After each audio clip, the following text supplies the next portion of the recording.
Owens and his whole hit situation. We got Kevin Owens and Randy Orton going on at Crown Jewel.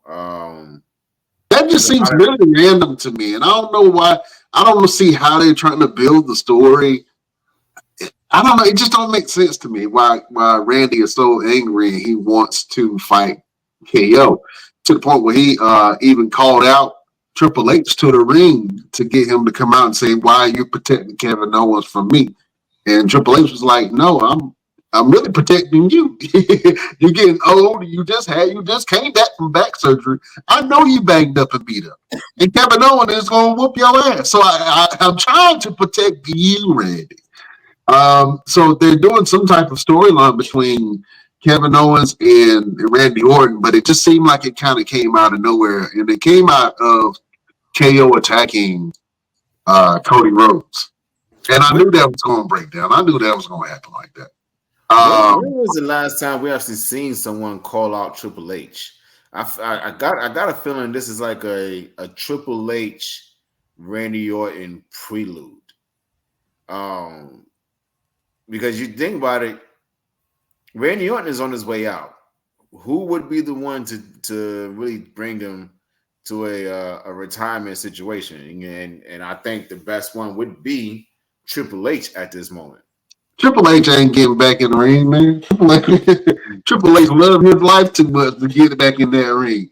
Let one of them Saudis contact Triple H and say, "Hey, I'm paying this amount of money to see you and Randy Orton." That man gonna get in that damn gym. I don't know if you remember, but Triple H had some major health scares where he said he can't really get back into the ring, even though that's a part of him. And I'm sure he would love to still think he has it and get back in the ring. I don't think he's going to do it because he loves his health too much and he got too much to lose if he do get into that ring. You know what I'm saying? Because if he get in that ring and take a bad bump, then obviously he's still going to be the creator of WWE and push the product forward. You know what I'm saying? I don't think he's gonna wrestle, but I do think he's about to turn heel. I do think that this whole thing is setting up Triple H is going to, because it doesn't make no sense. I'm trying to protect you from Kevin Owens. Like, since when they've been pushing Kevin Owens as hard as they trying to push him to, to make this story fit. So right. I do feel like Triple H is going to pull. I mean, he got heart issues, but I'm pretty sure he can pull off a pedigree. So I'm pretty sure that he's gonna do something to hit him with a one and done.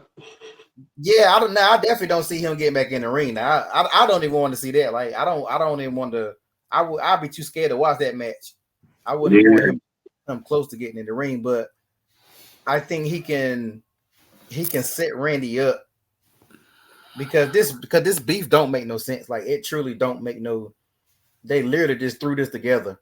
All this shit at Crown Jewel really is thrown together. If you want to be honest, even the Cody and Gunther. Like, they really trying to push that ugly belt. Like, somebody really want that shit. Like, nobody wants that damn. That is the ugliest belt I've ever seen in my life. Like, it's just so big. I think that's the thing. Like, who is supposed to wear this belt? Andre the Giant? Huh? Big Show? Like, that belt is gigantic. Here's my question: are they going to carry both belts? No. They're going to defend that belt. So, like, what is the whole purpose? I don't know. You know, Saudi Arabia kind of got to do it big, where it's going to be a grand. It's the greatest what is it? Royal Rumble of all time. It's the greatest match of all time. Yeah, legend versus legend. They always try to do something big to make it grand. You know what I'm saying? I think that's part of what it is. Nobody cares about that belt. I don't even think nobody really want that belt unless they don't have a belt. But the people that have the belt don't really. I don't believe that anybody really likes the belt. You know what I'm saying? But they ain't gonna say that. Let's not forget the greatest wrestler of all time. That shit. No, the greatest wrestling match of all time between Edge and Randy Orton. No, the greatest wrestler of all time when they had Shane McMahon win that damn thing. Yeah, I do remember that. Yes. Oh man, that shit. that was that. Shane had so much heat after that, and it was real. Two people were like, "Man, I hate Shane McMahon," but it made him a great villain. Shane always played a good villain. You know what I'm saying? So after that, he went on this villain run.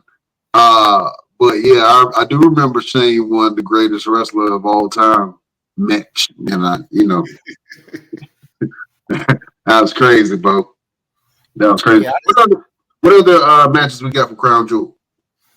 We got the triple threat of LA Knight. Uh, what's that boy? Crap. El Idolo. Oh, Carmelo Hayes. Yeah, And Carmelo Andrade. Hayes and Andrade. Andrade. Yeah. Now, I don't think that's a triple threat. I think he's a special guest referee, right? Yeah, LA Knight is the special guest referee between the match between Andrade and Carmelo Hayes. That rivalry has been going on for a long time, but it doesn't really feel like rivalry. It just feels like, all right, you win one, I win one. You win one, I win one. Let's break the streak. Okay. It's like But no, it's a triple threat for the. it's a triple threat. Okay, all right. I thought it was a special guest referee. My bad. Well, either way, all three of them in the ring, great competitors. I'm not feeling, and I know I was the one advocating for it in the beginning, but the timing was just right at the time, and now it don't.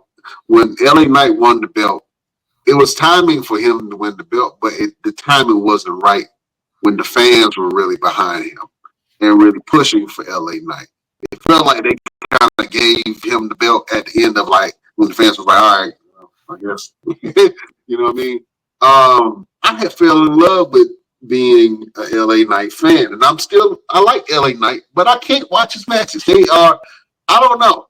It's something about it that just I can't quite put my finger on it, but I don't really care about his championship. I think LA Knight is just trying too hard.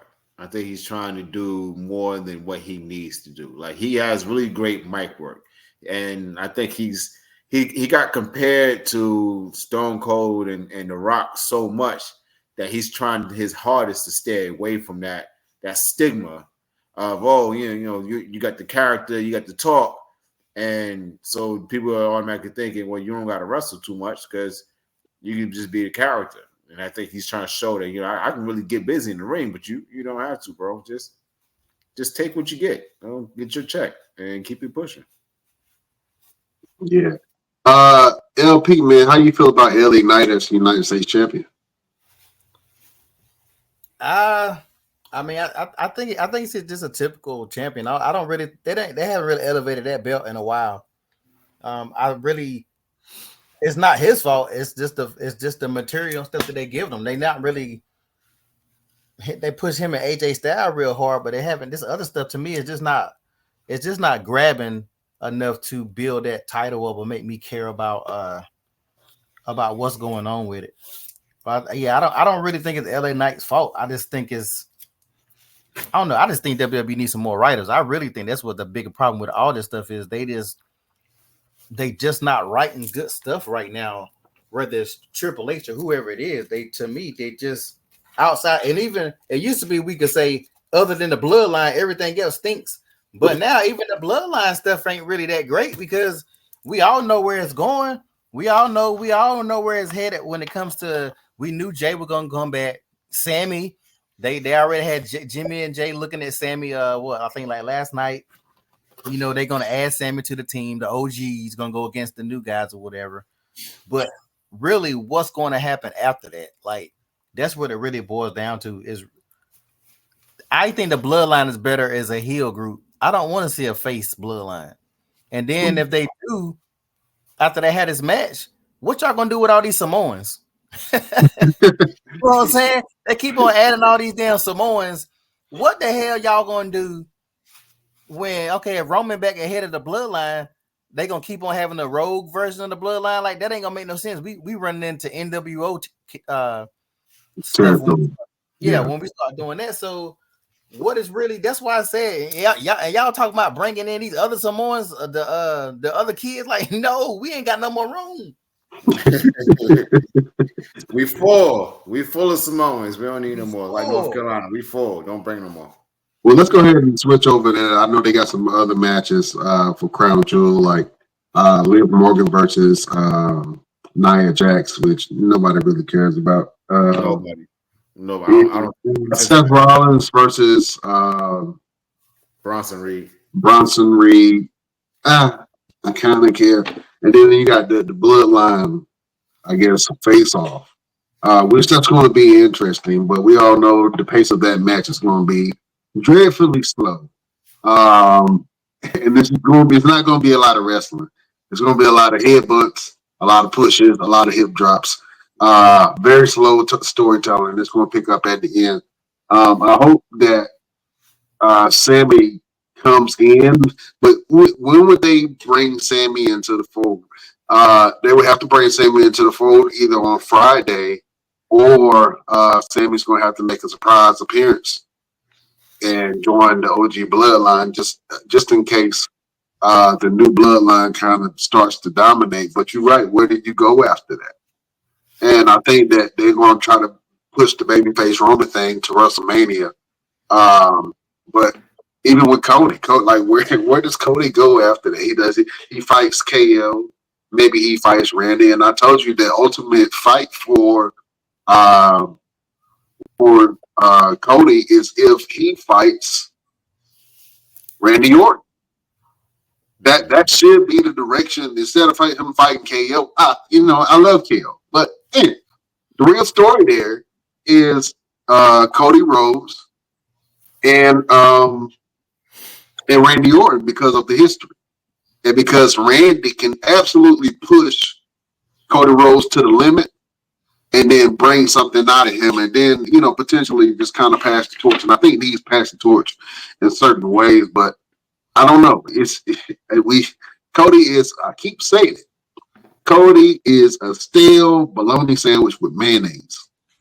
It is no flavor to look, and no matter what you do, they might add a pickle or a piece of onion. It's just not edible. I don't know. I can't digest Cody Rhodes as a champion. It's boring to me to the point where if I catch SmackDown, it's usually at the end just to see if who's doing something. You know what I'm saying? So, like, he has to make me care. And I think the thing with the fans is he has to either make a change or something has to change in order for people to get back on the Cody bandwagon. Like, Cody is a big star all over the world right now. And he's still a top guy. But I think that the real hardcore fans, man, is really asking for more from Cody. You know what I'm saying? Because he is definitely being outshined by Roman Reigns and his family. If you really pay attention to what Gunther was saying, Gunther was really saying stuff that fans be saying. Like, even when Gunther was like, what do your daughter got to do with this anything? Nobody said nothing about your daughter. We're talking about a match. What do you always bringing your family into this? Like, that's why I love that promo so much, because Gunther really be on some shit that we really be saying here. Like, finish your story now. What do you like? What do you got to do like next? Like, he to me, and then Cody response was he started glazing the fans. Like, he didn't even have a good response back. Like, right. That's why I think like wrestlers like Gunther are just so much better, because they're getting better. Where Cody just sits and has that dumb look on his face. Like, he has to go heel. Like, he at the point now where he almost ain't got a choice. He's still getting fans cheering for him and stuff like that. But like the character itself, I don't know. I just really feel like he got to go heel. If I was a current signed talent, no matter which company is, WWE, AEW, I would utilize X a lot. I would utilize whatever the fans are saying on social media in my promos to kind of really hit hard and really hit you in your gut. Because you think about it, most times they're either reading it or somebody done told them, like, hey man, you see what this person on Twitter said and da da da. I would use a lot of that shit in my promos.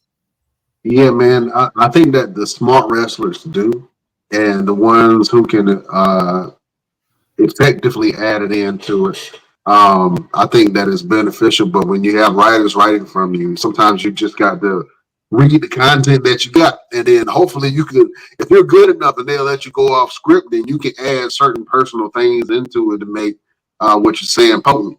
But Gunther and Cody, hopefully it's going to be a great match. If you think Gunther and Cody's fight is going to be good, give us a thumbs up in the